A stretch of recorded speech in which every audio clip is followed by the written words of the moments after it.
So good afternoon students. Let's start our SST class.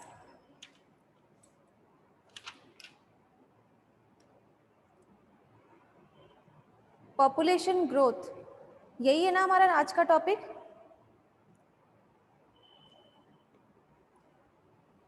Page number 194, population growth. The change in population of country, state, place over a definite period, for example over 10 years, is called population growth. कि जैसा मैंने आप लोगों को बताया था कि जो सेंसस होता है पॉपुलेशन काउंट करने के लिए, ये जो सेंसस है ये एवरी 10 इयर्स, आफ्टर 10 इयर्स जो है वो काउंट किया जाता है. तो उसी से हम क्या पता लगाते हैं कि पॉपुलेशन जो है वो चेंज हुई है. तो उस चेंज ऑफ पॉपुलेशन को ही हम क्या कहते हैं, पॉपुलेशन ग्रोथ कहते हैं. यहाँ एक डेफिनेशन देखिए आपका पॉपुलेशन ग्रोथ का भी बन रहा है, तो इसको भी आप अंडरलाइन कर लीजिए. Population growth can be expressed in two ways, that is relative growth and annual or decadal growth in terms of percentage. कि जो population growth है इसको हम two ways में express कर सकते हैं. जैसे कि एक तो है relative. Relative means जब हम किसी से comparison करते हैं उसे हम relative growth कहते हैं. Annual पूरे साल का, और decade. Decade means सदी, या जैसे हम कैसे सदी नहीं कहेंगे, जैसे 10 साल में जो हम काउंट कर रहे हैं उसे हम क्या कहेंगे, डिकेड कहेंगे. ठीक है, और वो भी on the basis of their percentage. Difference in birth and death and migration are the causes of growth in population of a place. किसी भी पर्टिकुलर प्लेस का जो पॉपुलेशन है वो इंक्रीज या डिक्रीज होता है अकॉर्डिंग टू द बर्थ, किसी के जन्म होने पर, डेथ किसी के मरने पर, और या फिर माइग्रेशन, या एक जगह से दूसरी जगह पर अगर कोई जाकर सेटल हो जाता है तो भी क्या होता है, उस एरिया का, पर्टिकुलर एरिया का पॉपुलेशन क्या होगा, चेंज हो जाएगा. The increase in population in a year और a decade is the result of population growth. कि पूरे डिकेड में जो पॉपुलेशन चेंज हो रही है, इंक्रीज हो रही है या डिक्रीज हो रही है पूरे डिकेड में, यानी कि 10 साल में, वो क्या कहलाएगी, पॉपुलेशन ग्रोथ कहलाएगी. This figure is obtained by deducting the previous population. For example, 2001 population from later population of per 100%, then it is called growth rate. This is called absolute growth. फिर से देखो, this figure is obtained by deducting the previous population from later population. This is called absolute growth.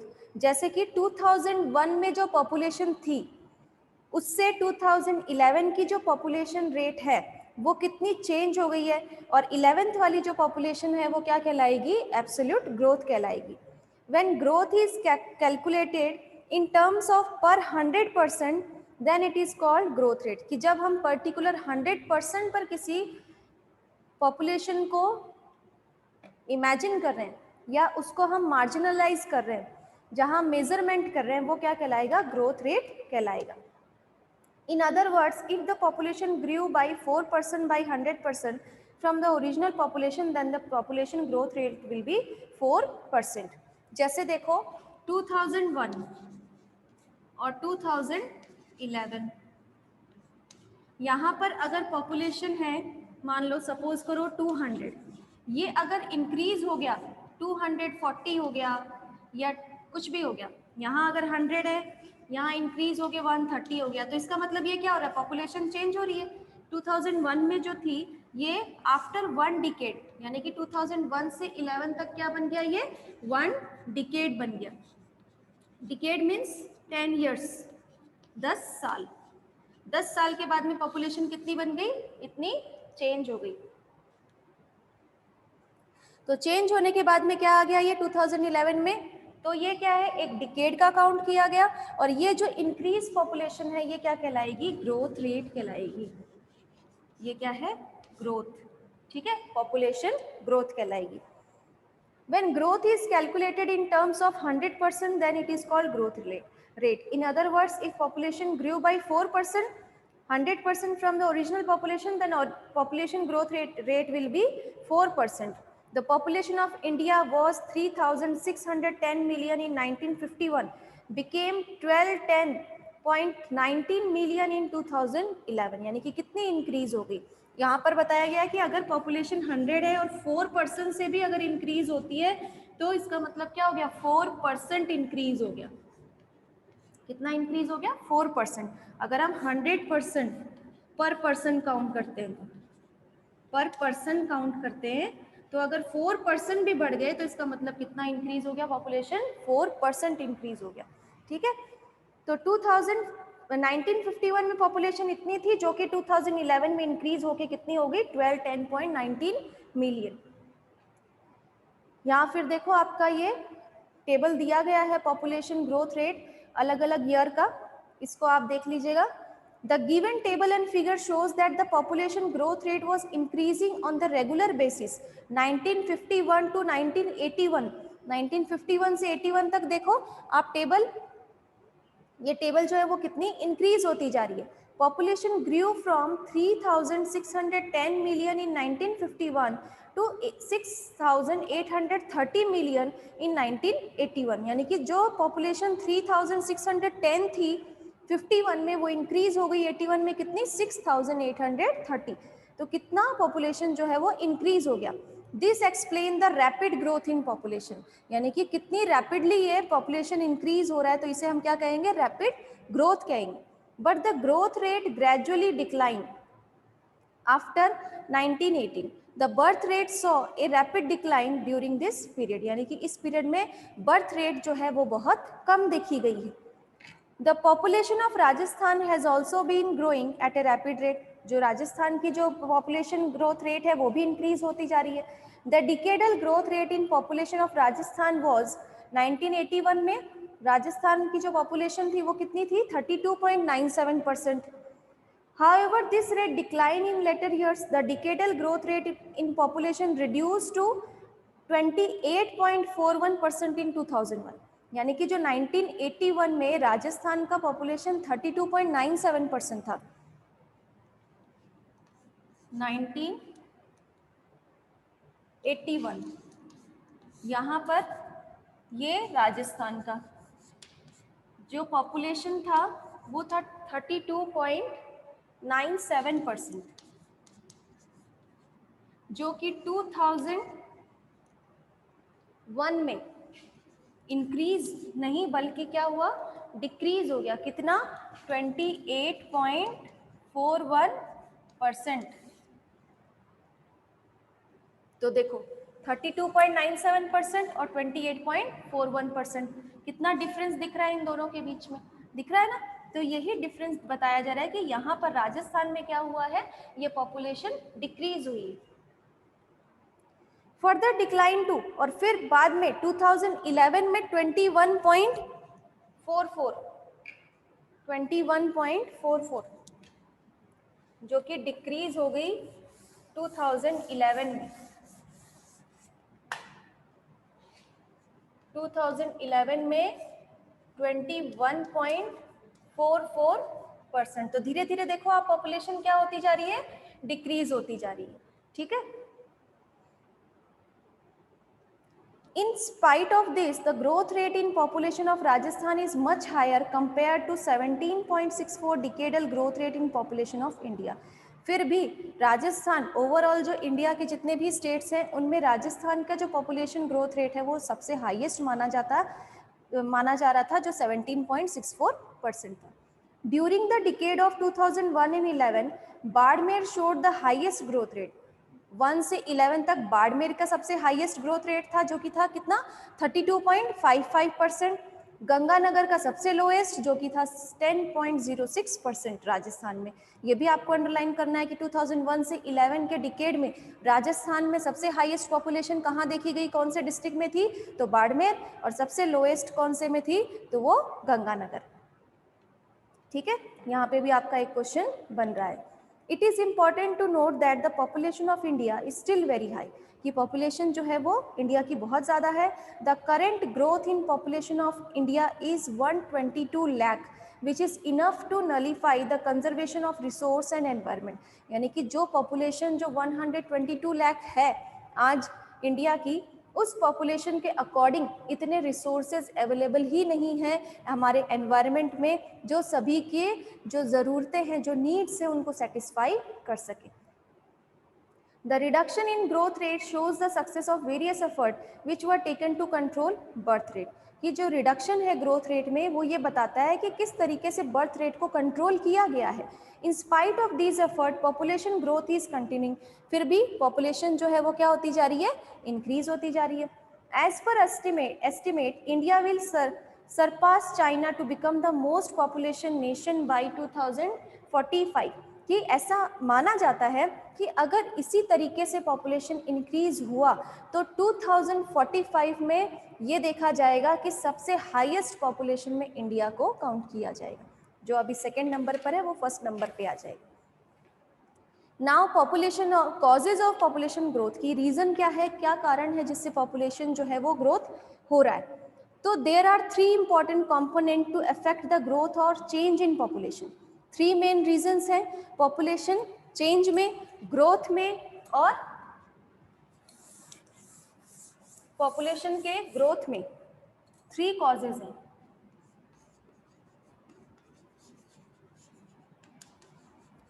Population growth will affect by the birth of a person, second death and third migration। ठीक है, किसी का जन्म होगा तो भी अगर मान लो सपोज करो हमारी पॉपुलेशन 140 है, तो अगर 2% का भी जन्म हुआ तो पॉपुलेशन क्या हो जाएगी, 142 हो जाएगी। डेथ हुआ तो भी 142 है, यहाँ 2 का जन्म भी हो रहा है तो ये पॉपुलेशन क्या है, एज इट इज भी रह सकती है। माइग्रेशन, एक शहर से दूसरे शहर चले जाएंगे, एक स्टेट से दूसरे स्टेट, एक कंट्री से दूसरे कंट्री, लेकिन वो कहीं ना कहीं तो वो पर्सन काउंट होगा ही, तो पॉपुलेशन जो है वो कितनी हो जाती है, एज इट इज ही रह जाती है ना। तो ये जो पॉपुलेशन है ये 3 इंपॉर्टेंट कॉजेज हैं इसके इंक्रीज होने के, वो कौन कौन से हैं, birth, death and migration. The difference between birth rate and death rate shows the natural growth of population, की जो बर्थ रेट है और जो डेथ रेट है ये क्या करता है, जो नेचुरल ग्रोथ है पॉपुलेशन का वो बताता है। नंबर ऑफ लाइफ बर्थ पर 1000 person in a year is called birth rate, कि 1000% पर 1000% पर कि 1000 पर्सन पर अगर किसी का जन्म होता है तो वो क्या कहलाएगा, वो बर्थ रेट कहलाएगा। ठीक है, वो क्या कहलाएगा, birth rate. And this is an important factor because in our country birth rate has always been higher than death rate, कि हमारे देश में क्या देखा गया कि जो बर्थ रेट है वो हमेशा ज्यादा होता है किससे, डेथ रेट से। ठीक है, नंबर ऑफ डेथ पर 1000 पर्सन, ये तो बर्थ रेट हो गया, और 1000% पर्टिकुलर पर्सन पर ही अगर किसी पर्सन की डेथ होती है तो वो क्या कहलाएगी, डेथ रेट कहलाएगी। ठीक है, जिस तरीके से बर्थ पर बर्थ रेट, तो 1000 पर्टिकुलर पर पर्सन पर क्या बनेगा, डेथ रेट बनेगी, डेथ रेट काउंट की जाएगी। ठीक है, a drastic fall in death rate is also a major factor in population growth in India. A drastic fall in death rate, जो जैसे अचानक से जैसे किसी नेचुरल कैलेमिटीज़ की वजह से अगर कोई डेथ रेट होती है तो उसका ज़रूर ज़्यादा प्रभाव पड़ता है पॉपुलेशन फैक्टर्स पर। By 1980, the growth rate of population increased significantly because of continuous decline in death rate and high rate birth rate resulted in increased difference between birth rate and death rate। कि 1980 में ये देखा गया कि continuous जो death rate है और birth rate है दोनों ही इंक्रीज और डिक्रीज दोनों हुई थी, तो दोनों के बीच में एक बहुत बड़ा डिफरेंस भी देखा गया। The birth rate gradually decline, जो बर्थ रेट है वो बहुत कम हो चुकी है after 1981 which resulted in A reduction of growth rate of population, की बहुत कम हो गई है बर्थ रेट 1981 के बाद में, जिससे हमारे पॉपुलेशन को भी इफेक्ट पड़ा है। माइग्रेशन, अब ये तो था डेथ रेट और बर्थ रेट, अब हम क्या पढ़ेंगे, माइग्रेशन, जो कि थर्ड फैक्टर है पॉपुलेशन ग्रोथ का। Movement of people from one place to another is called migration. इसको आप अंडरलाइन कर लीजिए कि माइग्रेशन किसे कहते हैं हम, कि एक जगह से दूसरी जगह पर अगर कोई मूव कर रहा है तो वो क्या कहलाएगा, माइग्रेशन कहलाएगा। माइग्रेशन कैन बी, माइग्रेशन कहाँ हो सकता है, विद इन द कंट्री, अपने ही देश के अंदर अगर हम कहीं और सेटल होते हैं और between the countries are called international, कि अगर कंट्रीज से दूसरे कंट्री में भी जाते हैं तो वो क्या कहलाएगा, इंटरनेशनल कहलाएगा। And internal migration has no effect on the size of population, it is only effect of distribution of population, कि जो इंटरनल अगर किसी स्टेट के अंदर ही अगर हम माइग्रेट कर रहे हैं, स्टेट जो कंट्री है हमारा, उस कंट्री के अंदर ही अगर हम यहाँ से यहाँ आके सेटल हो जाएंगे, यहाँ से यहाँ आके सेटल हो जाएंगे, तो इसका कोई इफेक्ट नहीं पड़ेगा हमारे पॉपुलेशन ग्रोथ पर। लेकिन अगर हम एक कंट्री से दूसरे कंट्री में अगर हम जाते हैं तो वो क्या कहलाएगा, इंटरनेशनल माइग्रेशन, इंटरनेशनल माइग्रेशन कहलाएगा। ठीक है, जिससे क्या होगा, इस कंट्री का पॉपुलेशन जो है वो डिक्रीज हो जाएगा। Internal migration has no effect on the size of population and it is only affect the distribution of population. However, migration plays important role in changing the population distribution or in changing the components. जबकि migration जो है वो एक बहुत important factor है हमारे population को change करने में, लेकिन वो तभी effective है जब तक वो country से country में migration नहीं होता, और internal जो migration होगा उसका कोई effect नहीं होता है।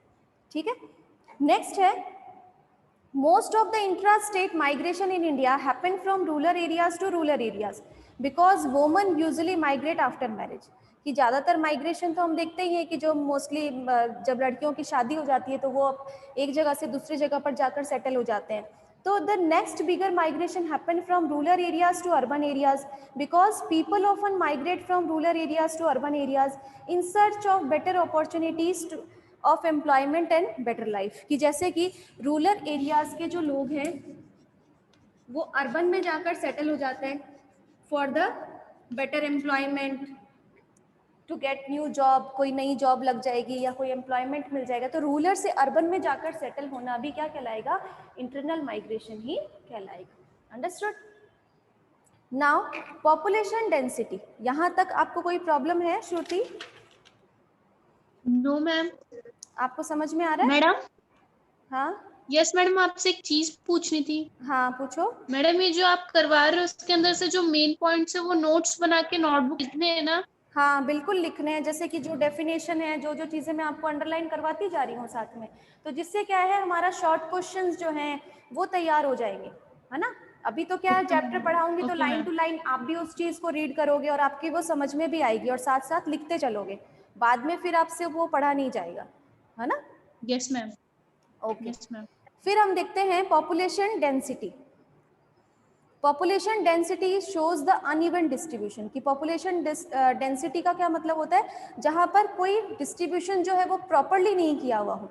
Number of people living in a per square unit area is called population density. यानी किसी पर्टिकुलर एरिया में जहां पर जो पॉपुलेशन रह रही है वो उस एरिया का क्या कहलाएगा, पॉपुलेशन कहलाएगा। जैसे कि यहाँ पर है पर स्क्वायर यूनिट एरिया, यानी कि सपोज करो यहाँ हमारा झुंझुनू है,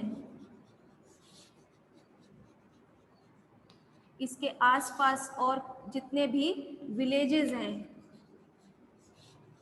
जो टाउन्स हैं, उन सब की जो पॉपुलेशन होगी वो उस पर्टिकुलर एरिया की पॉपुलेशन पर स्क्वायर किलोमीटर पर काउंट की जाती है।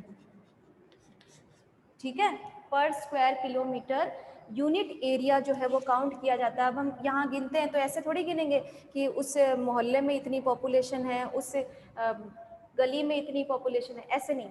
झुंझुनू की कितनी पॉपुलेशन है उसको काउंट किया जाता है। ठीक है, विलेजेस जो हैं आसपास में, ये थोड़ी है कि इस मोहल्ले के अंदर कितने लोग रह रहे हैं, ऐसे नहीं, बल्कि इस टोटल विलेज में कितनी पॉपुलेशन है उसको काउंट किया जाता है। ठीक है, तो इसी तरीके से पॉपुलेशन जो है वो काउंट की जाती है।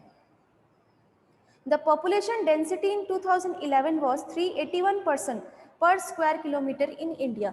और ये पॉपुलेशन जो है वो कैसे कि एक निश्चित कि इतने स्क्वायर किलोमीटर में इतने पर्सन होने चाहिए, और उसी के अकॉर्डिंग क्या कर दिया जाता है, काउंट कर दिया जाता है कि हाँ ये एक एरिया निर्धारित कर दिया जाता है। जैसे कि 2011 के अंदर क्या बताया गया था कि पर स्क्वायर किलोमीटर में 381% पर स्क्वायर किलोमीटर पर होने चाहिए। ठीक है, जहां पर 381 हो गए, इसको एक एरिया और एक यूनिट का नाम दे दिया जाता है कि इस यूनिट और इस एरिया में इतने पर्सन रह रहे हैं। ठीक है, Bihar showed the highest population density in 1102 person per square kilometre. Bihar में पॉपुलेशन ज़्यादा थी जिसकी वजह से वहाँ पर स्क्वायर किलोमीटर पर कितने पर्सन थे, 1102 पर स्क्वायर किलोमीटर पर। ये कहाँ की पॉपुलेशन है, बिहार की, अकॉर्डिंग टू 2011 सेंसस।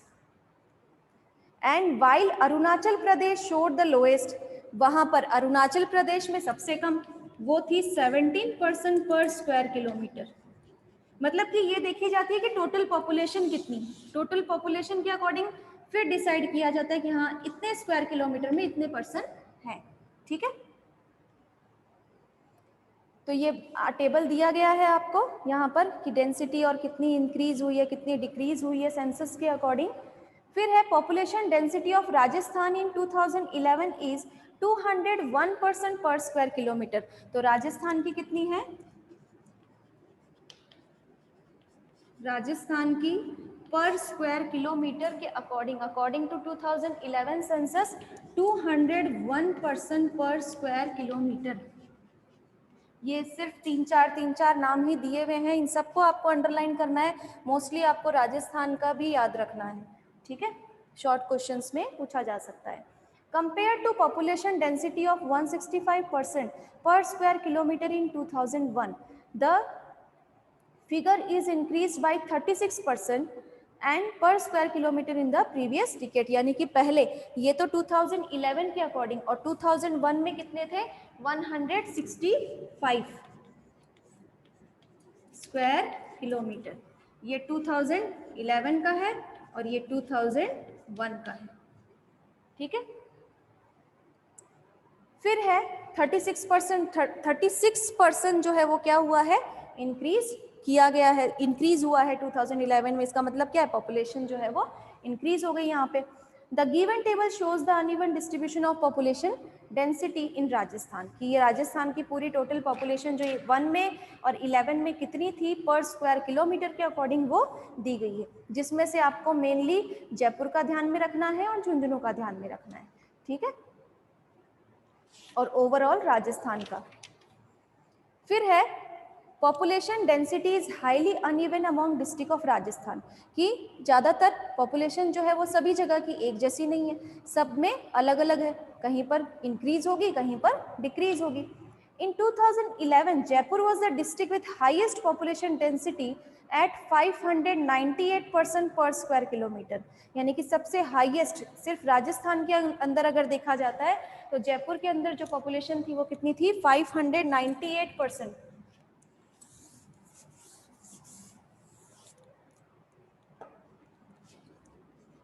जयपुर का देखा जाए तो 598 पर्सन पर स्क्वायर किलोमीटर।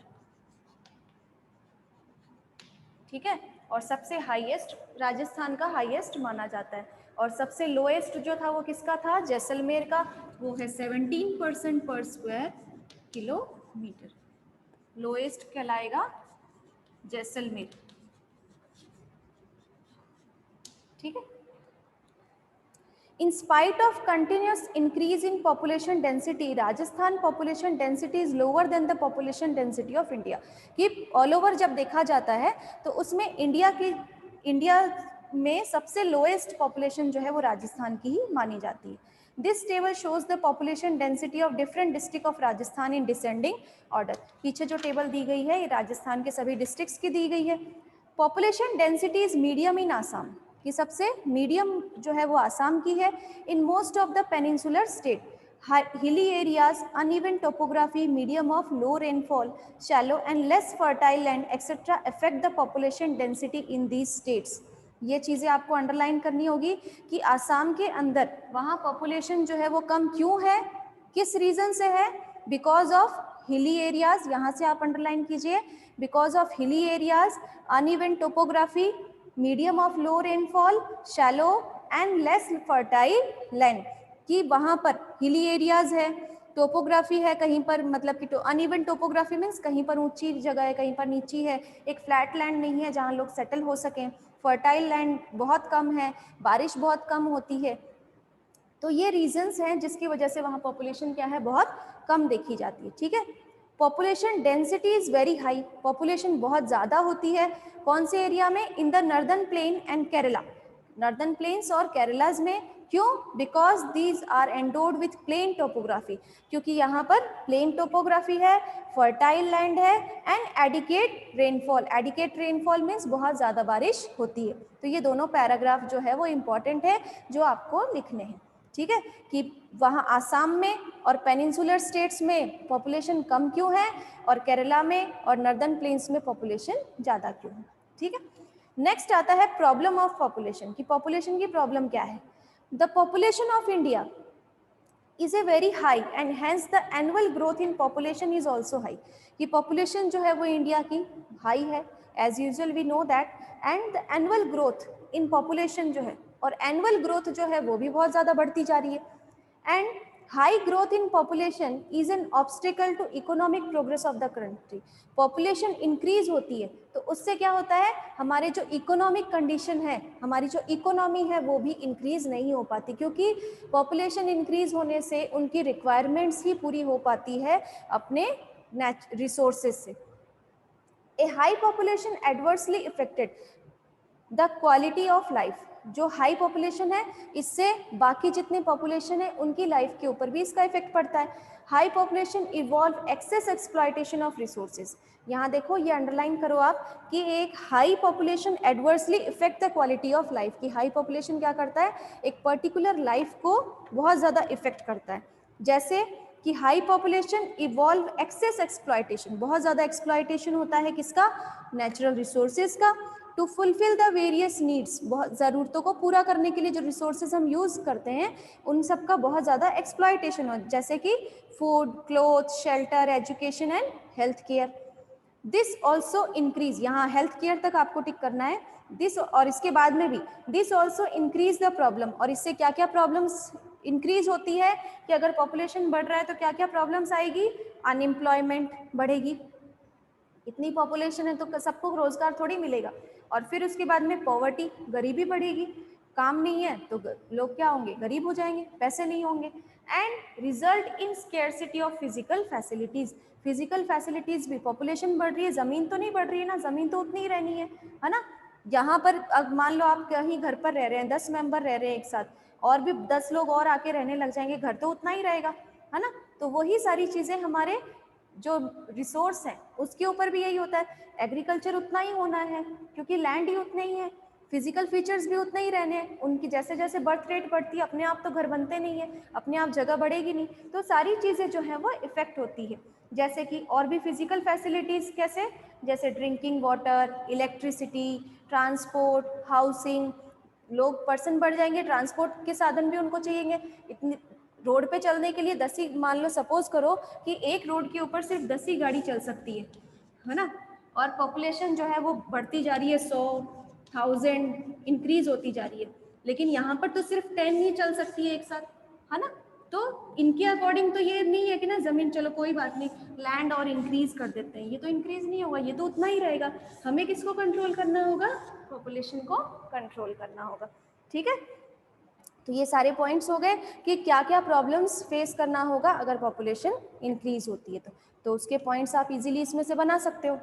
फिर है, a drastic fall in death rate is a good sign in India's population but slow decline in birth rate is the main reason of problem of huge population, hence this problem can be tackled by reducing the birth rate, कि इस population growth को कहीं ना कहीं control किया गया है, death rate तो कम हुई थी लेकिन बर्थ रेट भी धीरे धीरे क्या होने लग गई, कम होने लगी। अब नेक्स्ट आता है literacy rate. Literacy rate means क्या होता है कि कितने लोग, अब ये पॉपुलेशन हो गया, उनकी ज़रूरतें हो गई और कॉजेज हो गए, प्रॉब्लम्स हो गए, लेकिन अब मेन प्रॉब्लम क्या है, लिटरेसी रेट, कि कितने लोग जो हैं वो शिक्षित हैं, कितने लोग हैं वो पढ़े लिखे हैं। Literacy is an important asset of any population. It is beyond doubt that an educated and aware citizen can take wide decision and carry out work of development and enlightenment. कि जो लिटरेसी है वो सबसे important expect है कि हाँ अगर कोई शिक्षित है तो वो क्या कर सकता है, पॉपुलेशन को कंट्रोल तो करेगा ही साथ क्या कर सकता है, इस तरह की एजुकेशन गेट करेगा कि जिससे वो हमारे देश की इकोनॉमी को इंक्रीज करने में हेल्पफुल हो। It is beyond doubt that an educated and aware citizen, जो एजुकेटेड होंगे और जागरूक होंगे वही क्या करेंगे, ऐसे डिसीजन लेंगे जिससे डेवलपमेंट कैसे किया जा सकता है, लोगों को रास्ता कैसे दिखाया जा सकता है, इसके बारे में सोचें।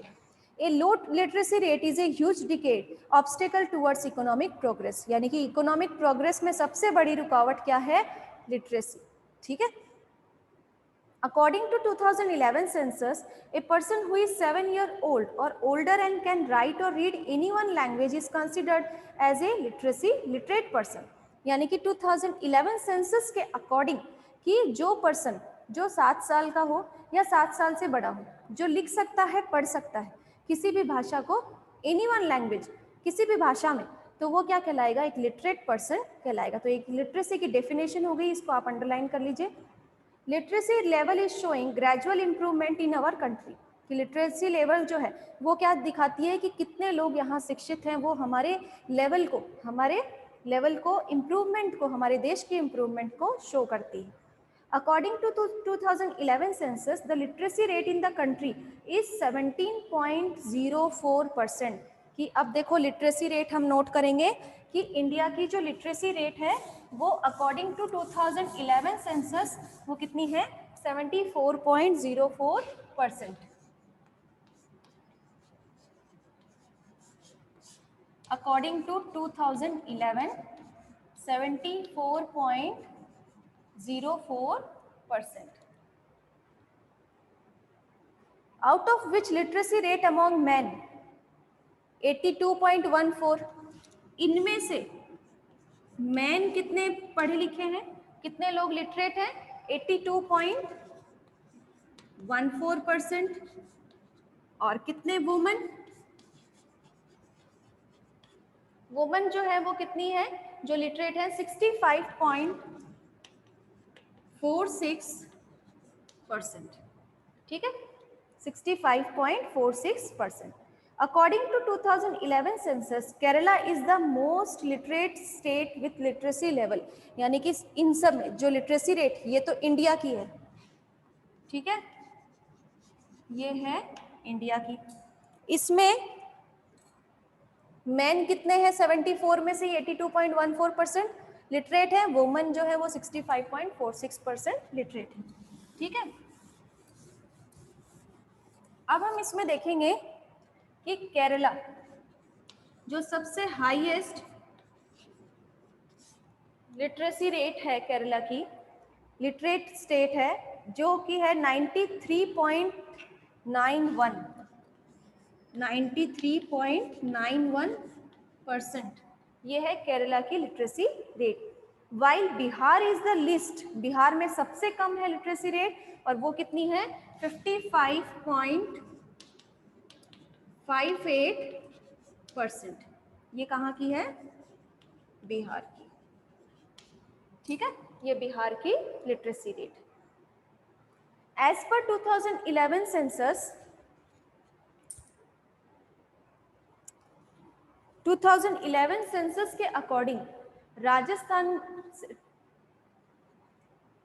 3,89,7,500 people of Rajasthan are literate. यानी कि 2011 के अकॉर्डिंग इतने लोग राजस्थान में क्या हैं, लिटरेट है। तो राजस्थान की जो लिटरेसी रेट है वो कितनी है, 67.07। राजस्थान की जो है वो कितनी है, 67.07%। ठीक है, इन सबको आप अंडरलाइन करते चलिए। और जिनमें से मैन जो है वो 80.51, इसी लिटरेसी रेट में से मैन है वो है 80.51,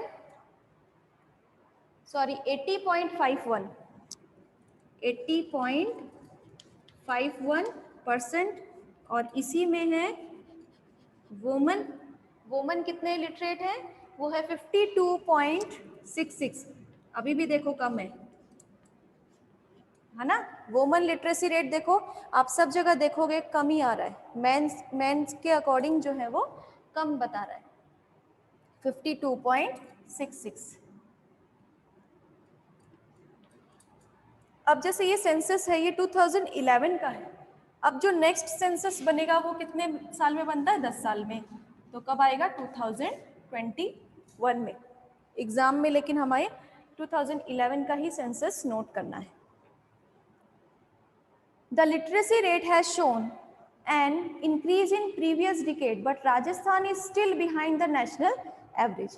The women in rural areas are still lagging on this aspect. कि ज़्यादातर ये जो लिटरेसी रेट वुमेन्स की जो कम आ रही है, इसका मेन रीज़न क्या है कि जो रूरल एरियाज़ में, जो विलेजेस में जो वुमेन्स हैं वो आज भी कहीं ना कहीं पीछे हैं। Kota is the most literate district, Kota जो है वो राजस्थान में सबसे ज़्यादा लिटरेट पर्सन कहाँ मिलेंगे हमें, कोटा में। और कितनी है राजस्थान के अंदर, ये राजस्थान की है, और राजस्थान के अंदर ही कोटा का जो लिटरेसी रेट है वो कितना है 77.48%, ठीक है। और जालोर में सबसे कम है वो है 55